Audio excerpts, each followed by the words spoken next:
चलिए ना एक डे आउट करते हैं, तसल्ली से बैठकर बात करते हैं, घूमेंगे फिरेंगे नहीं। क्या है ना कि पूरा हफ्ता घूम घूम के अब हमें तो बैठने का मन कर रहा है। तसल्ली से बैठे, दिल से दिल की बातें करें और कुछ और बेहतर जान लें इस डे आउट के जरिए। रोहित को ये रिश्ता क्या कहलाता है वाले।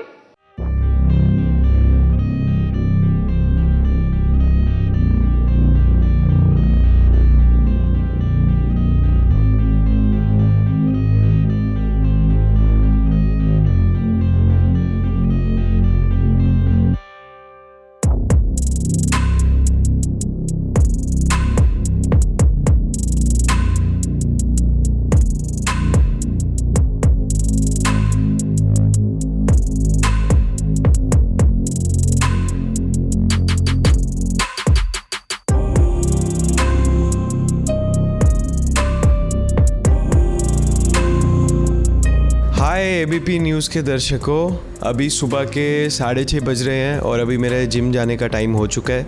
तो आइए चलते हैं जिम और देखते हैं आज हम कौन सी एक्सरसाइजेस करने वाले हैं।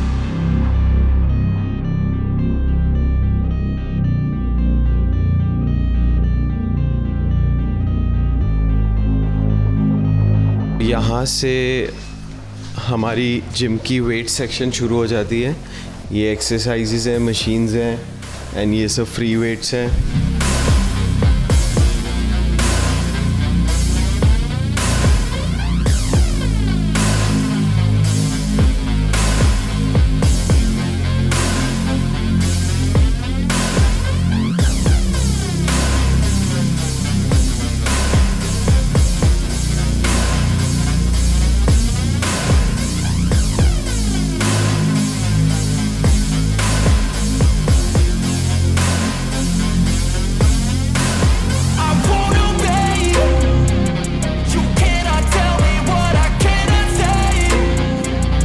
ये मेरा टैटू है, इसका मतलब है God is greater than ups and downs. So बहुत लोग मेरे से पूछते हैं इसका मतलब क्या है। आज मैं नेशनल टेलीविज़न पे एबीपी न्यूज़ के माध्यम से सबको बता रहा हूँ कि इसका मतलब क्या है।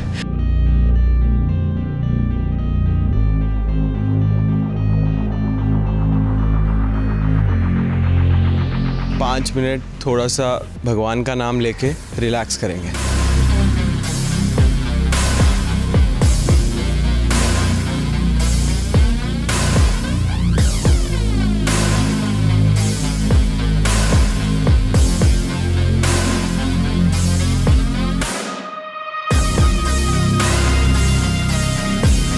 आपको अपना घर दिखाता हूँ और अपने बेटे से मिलाता हूँ। Say hi, this is my living room, जहाँ पर मैंने वर्ल्ड कप के मैचेस देखे, बिग बॉस देखता हूँ, ये रिश्ता क्या कहलाता है देखता हूँ, सब यहीं पे देखता हूँ। एंड अभी क्रिसमस आने वाला है, so we all know this is Christmas month. So ये मैंने मतलब मैंने और मेरी फैमिली ने मिलके इसे सजाया है। इस घर की सबसे प्यारी चीज़ जो मुझे लगती है वो है इसका व्यू। ये मेरा रूम है, ज़्यादा मुझे कुछ ऐसे बहुत तामझाम पसंद नहीं है, बहुत बेसिक चीज़ें रखता हूँ रूम में। निहारने के लिए मैं इसे यूज़ करता हूँ और इसी में तैयार होता हूँ सेट के लिए। इस कबर्ड में भी फुल कपड़े हैं, यहाँ पे भी फुल कपड़े हैं, यहाँ पे भी फुल कपड़े हैं। और ये मेरा थोड़ा सा सेल्फ केयर का सामान, जो कि मॉइस्चराइज़र्स, सनस्क्रीन्स।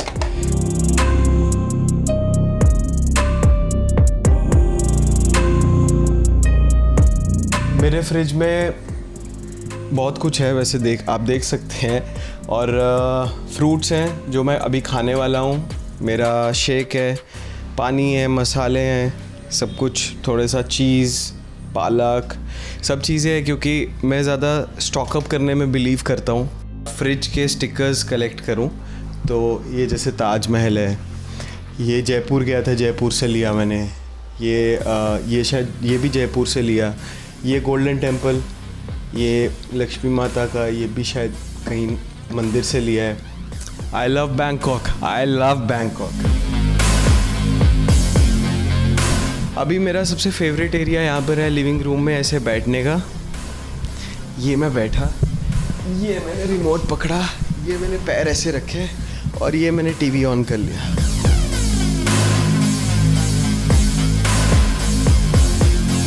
गणपति जी, गणपति बप्पा मोरिया, तिरुपति बालाजी, ये लकी टर्टल, ये देवी माता है, चितलम चेरी देवी हैं, साईं बाबा। तो सुबह मैं अभी नहाऊंगा और नहा के जब मैं रेडी हो जाऊंगा तो मैं पूजा करूंगा।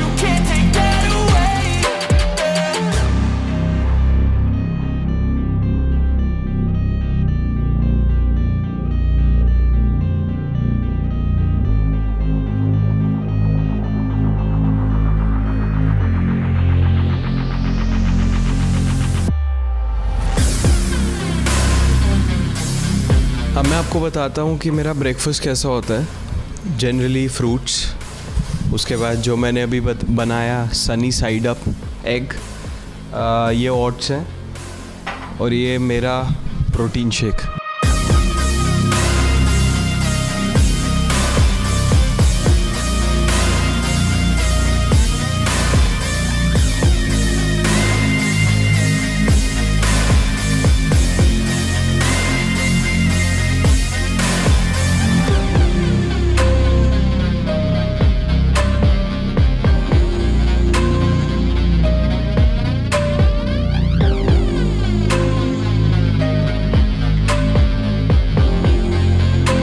सो अभी हम नहा धो के एकदम रेडी हो चुके हैं और मैं आपको अपने परफ्यूम्स की कलेक्शन दिखाता हूँ।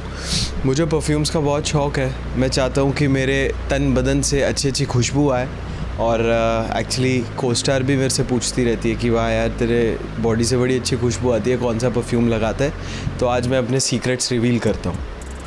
ये रेप्लिका का परफ्यूम है, मेरे बेस्ट फ्रेंड ने मुझे गिफ्ट किया था। ये ऊद है, ऊद दुबई से है ये। सो ऐसे मेरे पास डिफरेंट परफ्यूम्स हैं और हर दिन के हिसाब से मैं एक अपना परफ्यूम, एक फ्रैग्रेंस चेंज करता हूँ। सो आज है ट्यूसडे, तो ट्यूसडे हनुमान जी का दिन है, तो उस दिन मैं ये लगाता हूँ।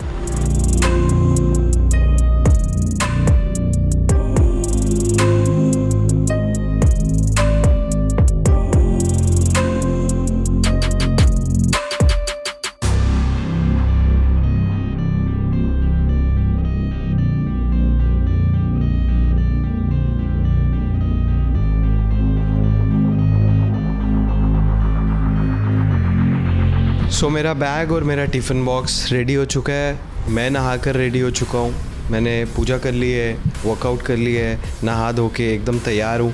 सो अभी सीधा हम जाएंगे सेट पे और फिर हम शूट करेंगे।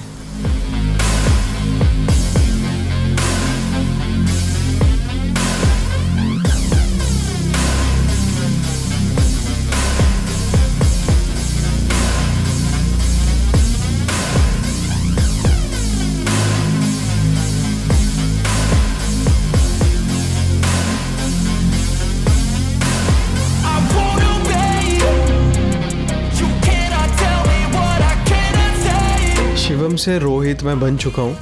अगली बार आपसे मिलते हैं एबीपी न्यूज़ के दर्शकों से, सास बहू और साजिश से। बहुत मज़ा आया आपके साथ इंटरव्यू करके।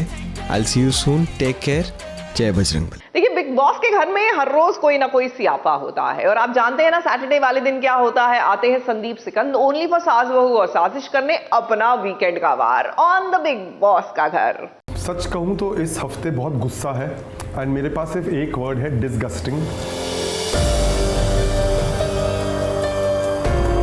मुझे तो लगता है अगर मैं घर के अंदर होता, मैं उसे 2 चांटे मार के सर ऊपर करके घर से एग्जिट ले लेता। सलमान सर उसे क्लास देते हैं तभी भी वो एंटरटेनिंग लगता है। तो मुझे लगता है विकी कुछ भी हो is the entertainment package. Sanna and Arun will be in the bottom 2 and I think Sanna will go, is what I feel. Big boss 17 का घर इन दिनों घर कम अखाड़ा ज्यादा बना हुआ है। गेम जीतने के लिए यहाँ लोग दिमाग कम बल्कि जुबान ज्यादा चला रहे हैं। टास्क के नाम पर एक दूसरे पर अपनी भड़ास निकाल रहे हैं। झगड़े के दम पर गेम को जीतने की कोशिश कर रहे हैं, लेकिन इन्हें क्या पता कि इनकी गेम इन्हीं पर भारी पड़ रही है। और यही वजह है कि इस हफ्ते घर में कंटेस्टेंट्स के बीच काफी अफरा तफरी देखने को मिली है। और इस पर संदीप सिकंद की क्या राय है, जरा आप भी सुन लीजिए। सच कहूँ तो इस हफ्ते बहुत गुस्सा है एंड मेरे पास सिर्फ एक वर्ड है, डिसगस्टिंग, हॉरिबल। और ये जब मैं वर्ड्स यूज़ करता हूँ मैं सिर्फ एक ही इंसान के बारे में बात कर रहा हूँ, वो है अभिषेक। लास्ट वीक वो जब Karan Johar had hosted the show, मुझे तो लगा था कि पता नहीं क्या होने वाला है। मुझे लगा था कि Abhishek is going to be admitted in the hospital. वो जिस तरह से चीख रहा था, चिल्ला रहा था, मतलब हम लोग ने इतने साल काम किया है, हम लोग इस इंडस्ट्री में हैं, मैंने कभी भी किसी को अपना टेम्पर इस तरह, मतलब अपनी फ्रस्ट्रेशन निकालते हुए मैंने कभी नहीं देखा है। 17 साल हो गए हैं बिग बॉस को, 17-18 साल हो गए हैं बिग बॉस को। कल परसों के एपिसोड में उसने जिस तरह ईशा के साथ जो बदतमीजी की है, मतलब मुझे तो लगता है अगर मैं घर के अंदर होता, अगर मैं ईशा होता, मैं उसे 2 चांटे मार के सर ऊपर करके घर से एग्जिट ले लेता। बिकॉज मुझे नहीं लगता है कि कोई भी सेल्फ रिस्पेक्टिंग इंसान अभिषेक के साथ उस घर में रह सकता है या रहना चाहिए। विक्की जैन भी एक ऐसे खिलाड़ी हैं जो डंके की चोट पर अपनी गेम को खेल रहे हैं। और यही बात न सिर्फ घर वालों को बल्कि अंकिता को भी कई बार चुभती नजर आती है। बहुत ही अजीबोगरीब होता है। आप मुझे भी गेम की तरह यूज कर रहे हो क्या? और हर बार विक्की पर ये सवाल उठता है कि वो अंकिता को गेम के लिए यूज कर रहे हैं। Everything is a game and that's my game. The game begin now. लेकिन इस बारे में संदीप सिकंद से जब पूछा गया तो देखिए उन्होंने क्या जवाब दिया। देखो, Vicky has his own reasons. Obviously Vicky Ankita को नॉमिनेट नहीं करता। विक्की ने जहाँ तक मुझे लगता है विक्की ने राइडर को वापस मतलब नॉमिनेट करने की बात इसलिए की क्योंकि मुझे लगता है विक्की को जब पता चला कि वो बॉटम 2 में है तो विक्की को डर लगा। तो विक्की को शायद ये लगा कि मे बी मेरा जो डिसीजन था नील को नॉमिनेट करने के लिए, that did not go down well with the audience. तो वो he was trying to go back, मतलब वो he was trying to make amends. जहाँ पर अंकिता और विक्की का फाइट है, मुझे ना कभी भी अंकिता और विक्की के फाइट का कभी कुछ समझ में आता नहीं है। क्योंकि अंकिता ने उसको बोला कि Vicky did not want to tell her कि बिग बॉस ने उनको पूछा ये ऑप्शन के लिए कि विक्की ने खुद बोला, तो उसके ऊपर फाइट हो गई। As I said, they are husband wife, उनकी जो फाइट्स होती हैं वो होती हैं। वैसे भी वो अंकिता के रिश्ते हैं, you know, she probably knows how to handle her husband the best. वैसे सवाल सिर्फ विक्की पर ही नहीं बल्कि शो के होस्ट सलमान पर भी उठता है कि वो गेम में कुछ कंटेस्टेंट्स को लेकर बायस्ड हैं। जैसे कि वीकेंड का वार पर वो अंकिता की ओर से विक्की की क्लास लगाते हुए दिखाई देते हैं। वहीं संदीप सिकंद इस बात से कितने सहमत हैं, ये आप खुद उन्हीं से सुन लीजिए। मैं इस पे तो बिल्कुल कमेंट नहीं करूंगा कि बायस्ड है कि नहीं है, पर हाँ मैंने भी ये देखा है कि विक्की पहले एपिसोड से मतलब सब लोग उसके ऊपर चढ़े हुए हैं। एंड आई थिंक यही करने से मुझे लगता है विक्की इतना ज़्यादा पॉपुलर हो गया है। बिग बॉस OTT 2 में मुझे एक पर्टिकुलर कंटेस्टेंट लगा था जो बहुत गलतियां कर रही थी और सलमान सर ने उन्हें कभी भी कुछ नहीं बोला था, पर वो खैर होता है। I think that is on the format, क्योंकि I am sure there are other more serious and important issues to deal with. वैसे देखिए, ये शो ऐसा है ना कि सलमान सर किसी की क्लास ले ना या ले, एक बहुत फेमस गाना है, ये पब्लिक है, ये सब जानती है, तो पब्लिक देख रही है, पब्लिक सब जानती है। बिग बॉस हाउस में जहां ज्यादातर कंटेस्टेंट्स अपने झगड़े के दम पर गेम को आगे बढ़ाना चाहते हैं, वहीं कुछ कंटेस्टेंट्स ऐसे भी हैं जो अपने दिमाग का पूरा इस्तेमाल कर रहे हैं। और वो कौन कौन है, चलिए संदीप से ही जान लेते हैं। And I think the clear winner right now is Munawar, because I think Munawar पहले दिन से दिल से खेल रहा है। वो बहुत सेंसिबल है, वो बहुत अक्लमंद है। आई जस्ट होप कि मनारा के चक्कर में वो इधर उधर भटक नहीं जाए, but I think he is the best bet. Rinku is suddenly showing up. Rinku अभी मुंह खोल रही है, रिंकू अपना पॉइंट आगे ला रही है, तो मुझे बहुत अच्छा लग रहा है। वो मुझे बहुत ही पसंद है ये न्यू रिफॉर्म्ड रिंकू को देख के। मतलब you know, she has a voice and she has a. वैसे अब सवाल ये है कि झगड़े की जड़ यानी कि इस हफ्ते की हुई नॉमिनेशन की प्रक्रिया इस वीकेंड खत्म होने वाली है। अब ऐसे में घर के कई सदस्य नॉमिनेटेड भी हैं, तो ऐसे में एक सवाल हर किसी के जहन में चल रहा है कि इस बार बिग बॉस के घर से आखिर कौन बाहर होगा। मुझे लगता है मुझे लगता है अरुण ने बहुत बड़ी गलती करी। वो जो इम्यूनिटी जो उसको मिला, उसको इस हफ्ते के लिए यूज करना चाहिए था। बिकॉज मुझे लगता है, जहाँ तक मेरी समझ है, सना और अरुण शायद बॉटम 2 में होंगे, मुझे ऐसा लगता है।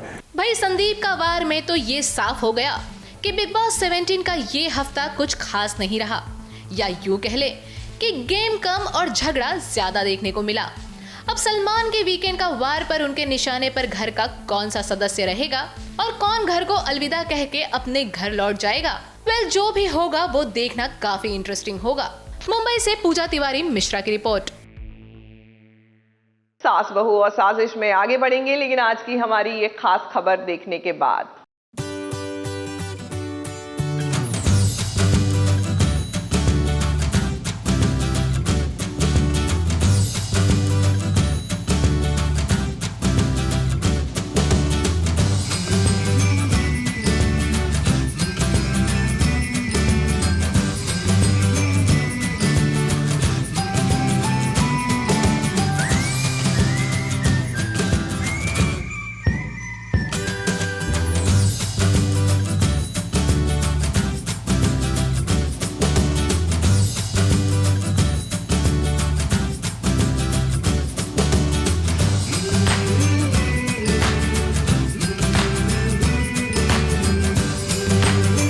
हमने तो पहले ही कह दिया था कि भाई जब लूथरा हाउस में शादी ब्याह का फंक्शन शुरू होगा तो करण प्रीता मिलेंगे। जरा देखिए जब करण की बाहों में प्रीता आई तो कैसे इनके लिए जैसे मानो पूरी दुनिया थम सी गई।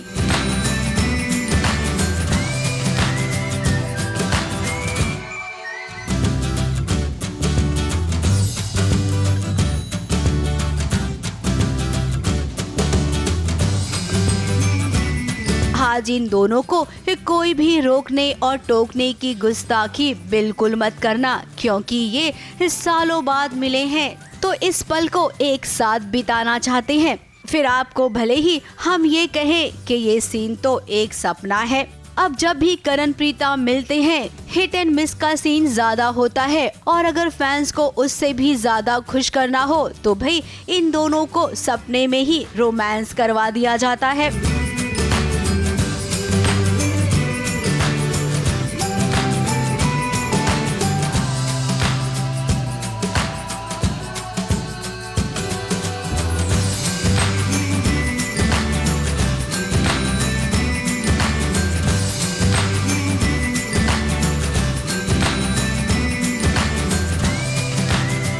फिर 2023 का करण प्रीता का ये आखिरी रोमांस होगा। अगर हम ये कहें तो गलत नहीं होगा। फिर क्या फर्क पड़ता है ये सपने में हो।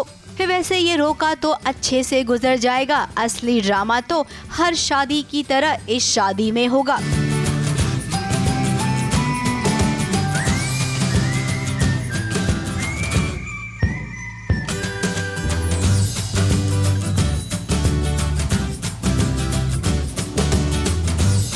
मुंबई से सोनू शुक्ला के साथ एबीपी न्यूज रिपोर्ट।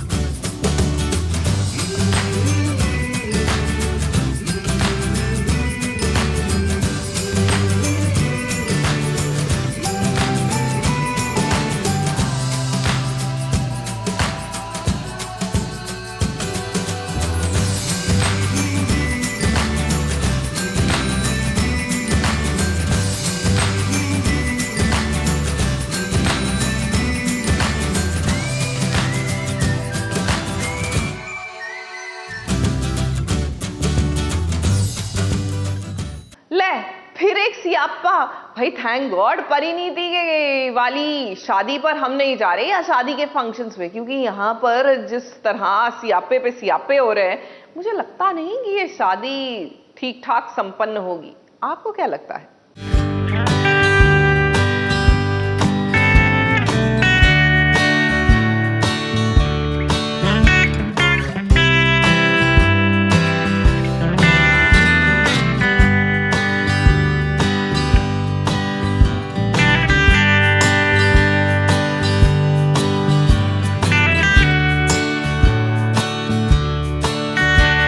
नज़ारा कोई कॉमेडी वाला तो नहीं है, लेकिन क्या करे इस सीन को देखकर हमें ना कॉमेडी करने का मन किया। अब बताइए, जहाँ पर पूरा परिवार मौजूद हो, पंडित जी भी हो, लेकिन वहाँ पर जिसकी शादी हो रही हो वही लड़की बदल जाए, खुले आम उसके सर से दुपट्टा भी हट जाए, इसके बावजूद किसी ने उसका चेहरा नहीं देखा।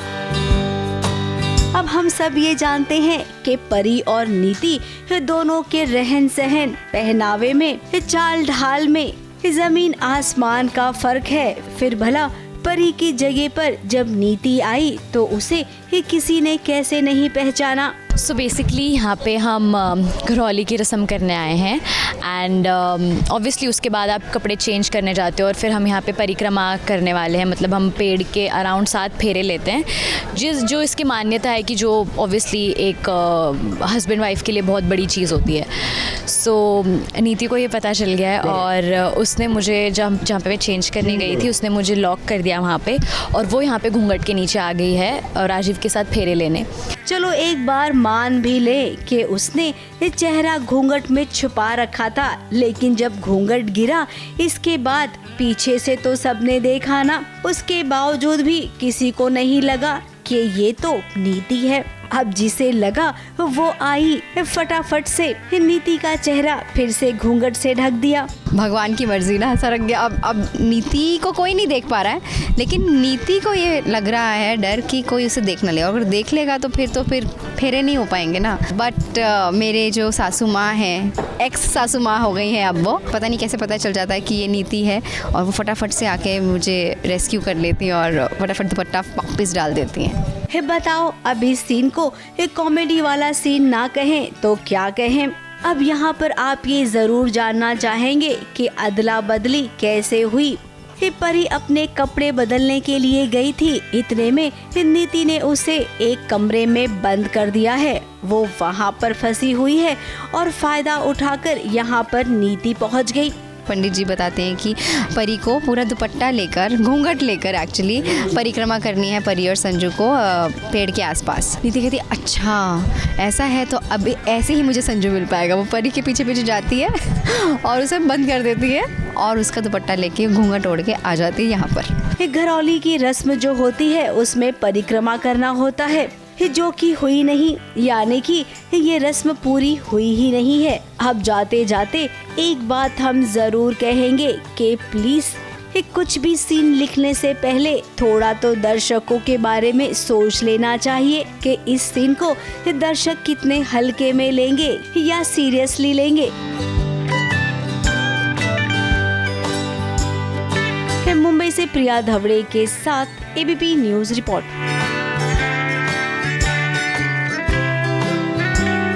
सीरियल राधा मोहन में भाई ये दामिनी की जो एक के बाद एक चालें है ना वो कामयाब होती आ रही है। ऑफ कोर्स एंड रिजल्ट उनका यानी एंड गोल एक ही है कि किसी तरह मोहन और राधा के बीच में दूरियां आ जाएं, फासले आ जाएं, और जो ये हरकतें कर रही है ना उससे ऐसा होता हुआ नजर आ रहा है।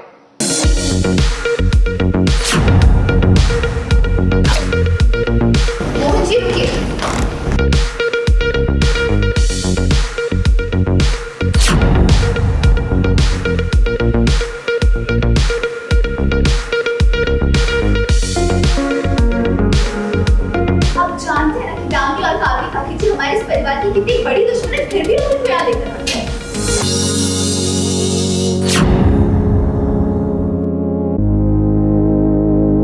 अब भी आप सब ही बताइए कि इनका स्वागत कैसे किया जाए। जो त्रिवेदी परिवार के सबसे बड़े दुश्मन है, उस दुश्मन को राधा नहीं बल्कि मोहन ने इस बार अपने घर में आसरा देने का वादा किया है। जी हाँ, आप सही सुन रहे हैं, और जो आपके टीवी पर सीन दिख रहा है ना वो भी कुछ ऐसा ही है। अब मोहन को ऐसा लगता है कि दामिनी ने उसकी जान बचाई है, तो उसके लिए थैंक यू तो कहना चाहिए। देखो मोहन जी है और मोहन जी कुछ भी कर सकते हैं। अब मोहन जी को पता है कि ये दोनों फैमिली के सबसे बड़े दुश्मन हैं और फिर मोहन जी ही लेकर आए हैं, तो अब क्यों लेकर आए, क्या होने वाला है आगे, ये तो आपको शो देखने पर ही पता चलेगा, हम नहीं बताएंगे। अब दामिनी और उसकी माँ तो वैसे भी नौटंकीबाज हैं। मोहन के सामने मगरमच्छ के आंसू बहाए और देखिए कैसे उनका तीर एकदम सही निशाने पर लगा। अब पूरा परिवार खिलाफ है, राधा भी, कि ये दोनों माँ बेटी इस घर में नहीं रहेंगे। क्योंकि इन दोनों ने इस त्रिवेदी परिवार को बर्बाद करने में कोई कसर नहीं छोड़ी। हम तो बिल्कुल भी खुश नहीं है। हम तो बिल्कुल भी खुश नहीं है। कावेरी मासी आ रहे हैं, दामिनी आ रहे हैं, बट बाद में हमें पता चलेगा कि इनका एजेंडा क्या है इनको घर में लाने का, तो बाद में हमें खुशी का रीज़न मिल जाएगा शायद, है ना। तू खुश होगा भाई, मैं तो खुश नहीं होने वाली कावेरी और दामिनी से। अब राधा कुछ कहे, अपनी नाराजगी जताए, उससे पहले इस सासू माँ ने कह दिया है कि मुझे पता है मैं क्या कर रही हूँ और इस बार कुछ हुआ तो मैं खुद इन्हें घर से बाहर निकालूंगी। वही दामिनी और उसकी माँ को देखिए, उनकी प्लानिंग तो अभी से शुरू हो चुकी है। न जाने अब इस घर में क्या क्या होगा। बहुत कुछ किया है दामिनी और कावेरी ने इस घर में, हमारे परिवार के सभी सदस्यों को बहुत परेशान किया है। तो अब हम उसे घर में लेकर आए हैं तो इतनी आसानी से तो नहीं ही छोड़ेंगे, कुछ ना कुछ तो ज़रूर करने की कोशिश करेंगे। वैसे जाते जाते हम आपसे एक राज की बात कहते हैं जो आप किसी से नहीं कहना। दामिनी और उसकी माँ को यहाँ पर लाने का एक मकसद है और इस बार ये मकसद किसी और का नहीं बल्कि मोहन और उसकी माँ का है। इस बार मोहन और उसकी माँ मिलके इन दोनों का किस्सा तमाम ही कर देंगे। अब वो कैसे करेंगे, इसके लिए तो आप सबको ना सीरियल देखना पड़ेगा। जाते जाते ये साल राधा को ढेर सारी खुशियाँ देकर जाएगा, ये बात तो पक्की है। मुंबई से प्रिया धवड़े के साथ ABP news report.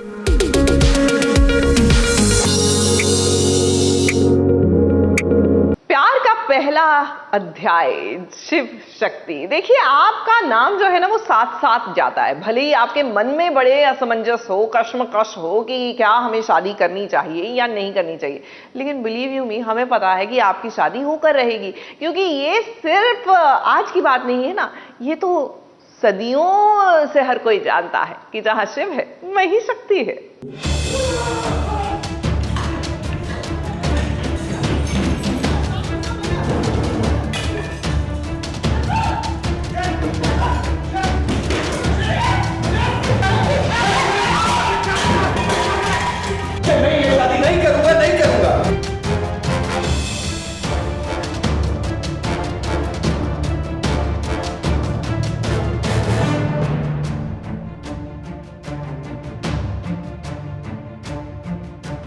Emotional blackmail करना तो भाई कोई ही टीवी सीरियल की कहानियों से सीखे।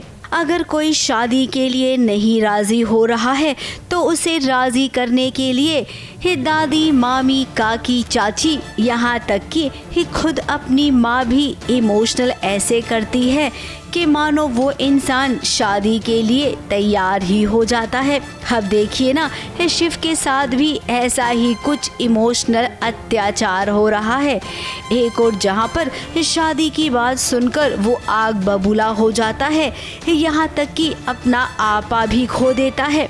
गुस्से की वजह ये है कि हम सब उसे फोर्स कर रहे हैं कि वो शक्ति से शादी कर ले, और शक्ति ने भी हाँ कर दी है। अभी किन हालातों से गुज़र के उसने हाँ की है वो तो अभी बता नहीं सकती, पर शक्ति ने अभी हाँ कर दी है, जो शिव को पता चला है। इसीलिए शिव बहुत ज़्यादा गुस्सा है, सब कुछ तोड़ फोड़ रहा है, और जब उसे गुस्सा आता है तो उसे कुछ समझ में नहीं आता, तो इसीलिए उसे लग रहा है कि मैं इतना गुस्सा करता हूँ तो मैं कैसे से शादी कैसे करूँगा। वहीं जब एक और दादी की तबीयत खराब हो गई, ये उसके नज़र के सामने हुआ तो वो एकदम से परेशान हो गया। अब एक और शादी ना करने की जिद है तो दूसरी ओर दादी की तबीयत है। अब दादी की बिगड़ती तबीयत को देखकर उसे इस शादी के लिए हामी भरनी ही पड़ेगी। आगे ना ऐसा ही कुछ आपको देखने मिलेगा। हाँ, वैसे आई एम श्योर ऑडियंस को अच्छा ही लगेगा कि शिव और शक्ति की फाइनली शादी होगी, क्योंकि मंदिरा तो करा के ही रहेगी। अभी उसने तो ठान लिया है कि शिव और शक्ति की शादी करा के रहेगी। कुछ तो अच्छा करूँ मैं शो में। वैसे दादी को तो केवल एक हल्की सी खांसी आई थी, उसके आगे का काम मंदिरा ने कर दिया। पानी में दवाई मिला दी, जिसके चलते दादी लड़खड़ा गई, चक्कर खा के गिरी और उसके बाद अस्पताल ले जाया गया। हमारा तो फार्मास्यूटिकल कंपनी है और सारा बिजनेस मैं ही संभालती हूँ, तो कोई भी दवाई पाने के लिए मेरे लिए मुश्किल है नहीं, तो वही बस अपने स्वार्थ के लिए इस्तेमाल कर रही हूँ। जब शक्ति ने देखा कि शिव का पूरा परिवार अस्पताल में है, वो आगे बढ़ी जाने के लिए, लेकिन मामी जी ने रोक लिया। अब देखिए, इसे कहते हैं टाइमिंग। इसी अस्पताल में बार बार शिव और शक्ति मिलते हैं, लेकिन उन्हें क्या पता था कि इसी अस्पताल में उन्हें राजी होना पड़ेगा एक दूसरे के साथ शादी करने के लिए। मंदिरा ने जो चाल चली थी, उस चाल में वो 100% कामयाब हो गई है। मुंबई से कैमरामैन सुजीत मिश्रा के साथ एबीपी न्यूज रिपोर्ट। चलिए, वक्त हो गया है हमारी स्पेशल रिपोर्ट का।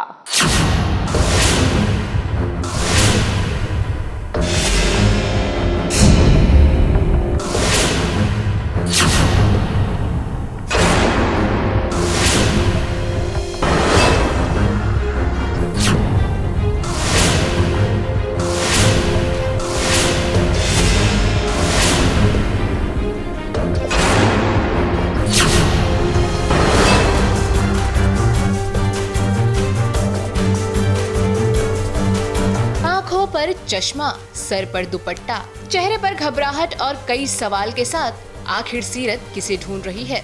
लोगों से छुपते छुपाते आखिर वो आज कहां और किससे मिलने जा रही है? ये सवाल आपके भी जहन में चल रहा होगा ना? तो चलिए खुद सीरत से ही जान लेते हैं कि आखिर ये क्या माजरा है।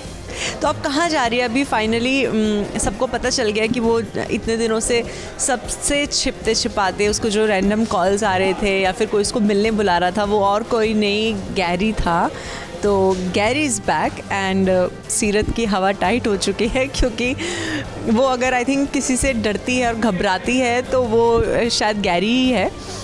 और अब तो उसे मौका मिल गया है कि गैरी उसे डिवोर्स देने का लालच दे रहा है, तो वो उससे ज़्यादा खुश हो ही नहीं सकती। वो बस चाहती है कि जल्दी से डिवोर्स हो जाए। सीरत को यूं ऐसे देख साहिबा को उस पर शक हो जाता है, जिसके बाद वो उसका पीछा करते हुए गैरी के रूम तक आ पहुंचती है। साहिबा को हमेशा शक रहता है, उसको जब भी कुछ थोड़ी बहुत गड़बड़ होने वाली होती है उसको पहले ही पता चल जाता है। तो अभी भी एज यूजुअल उसे डाउट आ गया है कि उसकी सीरत दी कुछ ना कुछ गलत तो करने जा रही है। लेकिन उसे क्या पता था कि इतनी मुसीबतों से यहाँ पहुँचने के बाद एक और मुसीबत उसका इंतजार कर रही है। यानी कि इसके पहले साहिबा गैरी को देखती, मन्नत ने उसके पहले ही उसके सर पर वार कर बेहोश कर देती है।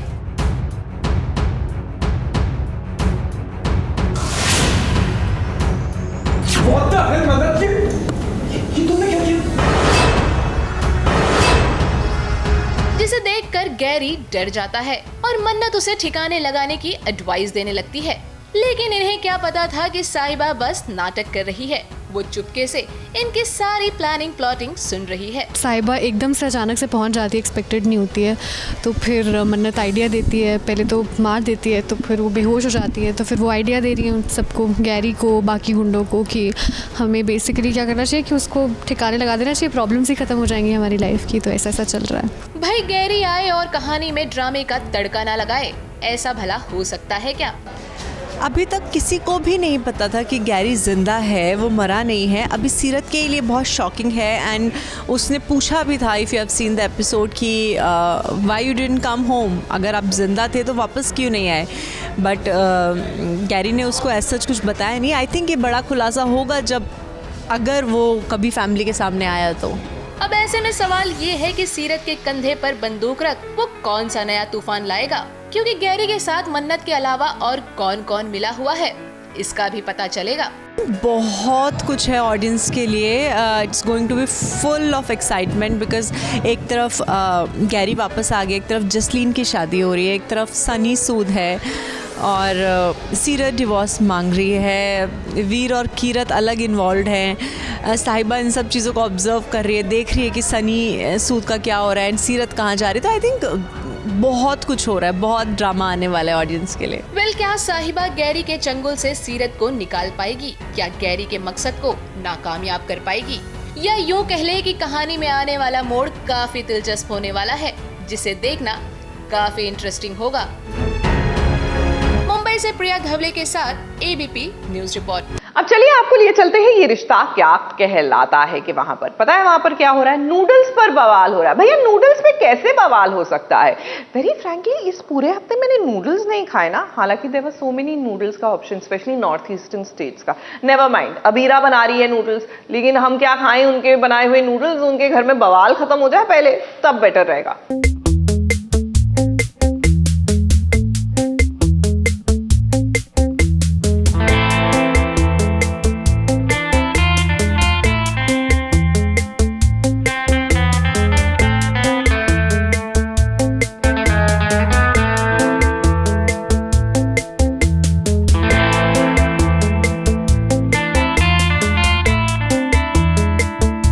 सवेरे सवेरे लग गई अबीरा की क्लास। अभी नूडल्स खाने का मन जब सुबह सुबह कर रहा है तो कौन दिन या रात देखता है, हम तो भाई नहीं देखते हैं। ये ठीक अबीरा की तरह अब डाइनिंग टेबल पर उसे जगह नहीं दी गई, तो ऐसे में जब उसे भूख लगी तो वो किचन में आ गई और अपने हाथों से ये नूडल्स बनाने लगी। अब नूडल्स बनाने के चक्कर में जरा किचन का हाल तो देखिए, ऐसा लग रहा है मानो किचन में तबाही मच गई हो। अब नूडल्स तो बड़े ही स्वादिष्ट लग रहे हैं, घर के बच्चों के मुंह में तो पानी आ रहा है। वहीं दूसरी ओर जब घर के बड़े आए तो उन्होंने किचन का जो हाल देखा ना, वो हाल देखकर उन सब का हाल तो बेहाल हो गया। अबीरा ने जैसे ही नूडल्स खाने के लिए अपना मुंह खोला, उसे नूडल्स तो नहीं लेकिन हाँ डांट जरूर खानी पड़ी। सब वैसे ही इतनी नाराज है और इस लड़की ने तो पूरी किचन को उथल-पुथल कर दिया। नूडल्स हमारी दूसरी बहू ने बनाए थे जिसे हम पसंद नहीं करते, और उसने इतना किचन में पसारा डाला था, इतना कलेश डाला था कि दादी को ये पसंद नहीं, और ये भी पसंद नहीं कि वो किचन में जाए और नूडल्स बनाए और इतनी गंदी तरीके से, और फिर मुझे ऑफर करे। सासू माँ ने इतनी डांट लगाई कि वो फूट फूट कर रोने लगी। अब अबीरा का अरमान के घर वालों के साथ तालमेल बैठ ही नहीं रहा है। जब अबीरा को रूही ने रोते देखा तो रूही ने कहा कि मैं ये सारा कुछ किचन साफ कर देती हूँ, तुम टेंशन मत लो। चलिए अच्छा है, कम से कम रूही तो है जो अबीरा को समझ रही है, उसका साथ दे रही है, वरना तो अरमान के अलावा अबीरा को कोई पसंद नहीं कर रहा है। देखते हैं अब ये पसंद नापसंद का सिलसिला कितना लंबा चलता है। इरिटेट हो रही है दादी सा, बिकॉज दादी सा डजंट लाइक हर, और उनकी मर्जी के बिना अरमान ने शादी कर ली है, उसे घर ले आया है, तो वो एक दादी सा को एक सोर पॉइंट है। फिलहाल अभी घर में और बड़ा ड्रामा होना बाकी है, और वो ड्रामा होगा मुंह दिखाई पर, जिसका इंतजार हमें भी है। बॉन्ड तो अभी नहीं दिखेगा, बॉन्ड पता नहीं कब दिखेगा, लेकिन तब तक मज़ा आएगा देखने में कि क्या दोनों के बीच अनबन हो रही है, और दोनों अपनी जगह राइट है। जाते जाते जरा बर्थडे बॉय को बर्थडे भी विश कर दीजिए। अरमान का जन्मदिन है और सेट पर देखिए किस तरीके से सेलिब्रेट किया गया।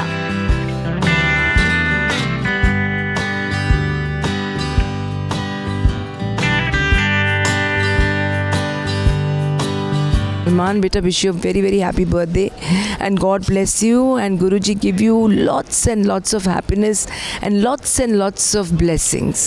God bless you. Thank you so much. बहुत सारी विशेज़ आई हैं and I am so happy. पहली बार मेरे बर्थडे पे इतनी सारी विशेज़ आई हैं। सेट पे काट के बहुत अच्छा लगा। हमारी प्रोडक्शन ने हमारे लिए केक वगैरह अरेंज किया था, तो सब बहुत खुश थे, सब खुशी से। कोई गाना गा रहा था हमारे लिए, सब ने गाना गा के हमें विश किया बहुत अच्छे से, बहुत मज़ा आया। मुंबई से प्रथमेश शानबाग के साथ एबीपी न्यूज़ रिपोर्ट।